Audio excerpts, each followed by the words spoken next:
आत्महत्या गेल्या काही महिन्यात झाल्या। मकरंद आबा पाटलांनी असेंब्लीमध्ये महाराष्ट्राच्या कबूल केले की दर 3 तासाला जानेवारी फेब्रुवारी आणि मार्च म्हणजे फक्त 2025चं मी सांगते, जानेवारी फेब्रुवारी आणि मार्च 3 महिन्यामध्ये 750 शेतकऱ्यांच्या आत्महत्या झाल्या 3 महिन्यात। म्हणजे हिशोब काढला तर दर 3 तासाला महाराष्ट्रात एक शेतकऱ्याची आत्महत्या होते। विचार करा तुम्ही। आणि कर्जमाफी करणार झाली नाही। आता या सगळ्या परिस्थितीत हा सगळा या लाडक्या बहीण योजनेचा लेखाजोखा बहिणींना पैसे दिले, आनंद आहे, मी त्या स्कीमचं स्वागत करते, पण त्याच्यात जर भ्रष्टाचार होणार असेल आणि तो छोटा मोठा नाहीये, 4800 कोटी रुपयाचा स्कॅम भ्रष्टाचार या स्कीम मध्ये झाला। या पहिल्या टप्प्यातला आहे। अजून किती नावं करतील, आता हे इलेक्शन आल्यावर आणि काय या स्कीमचं होईल याचं उत्तर माझ्याकडे नाही। पण महाराष्ट्राची आर्थिक परिस्थिती ही गंभीर आहे, हे मी एकटी म्हणत नाहीये। राज्यातले अनेक मंत्र्यांच्या स्टेटमेंट्स तुमच्या सगळ्या मीडियामध्ये आलेले आहेत आणि सरकार कबूल करते आणि data speaks louder than words, म्हणजे डेटाच सांगतोय ना आपल्याला। त्याच्यामुळे मी विनंती करते महाराष्ट्र सरकारला की याच्यावर SIT बसवा।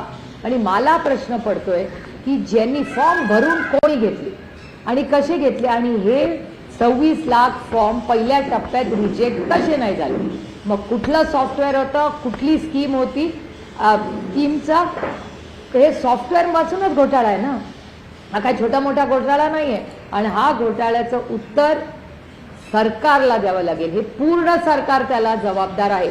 आणि त्यांचंच म्हणणं आहे की हे सगळ्यात चांगलं चालणारं डिपार्टमेंट आहे। तर महाराष्ट्र सरकार म्हणतंय की त्यांचं महिलांचं डिपार्टमेंट हे सगळ्यात चांगलं चालतं आणि त्याच्यातच 4800 कोटी रुपयाचा जर घोटाळा निघत असेल आणि चुकीच्या पद्धतीने ही कामं झाली असतील तर त्याला जबाबदार महाराष्ट्रात संपूर्ण सरकार आहे आणि ह्याचं उत्तर महाराष्ट्राच्या माननीय मुख्यमंत्र्यांना द्यावंच लागेल।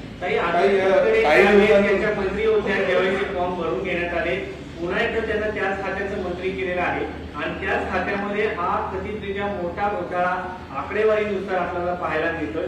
काही कारवाई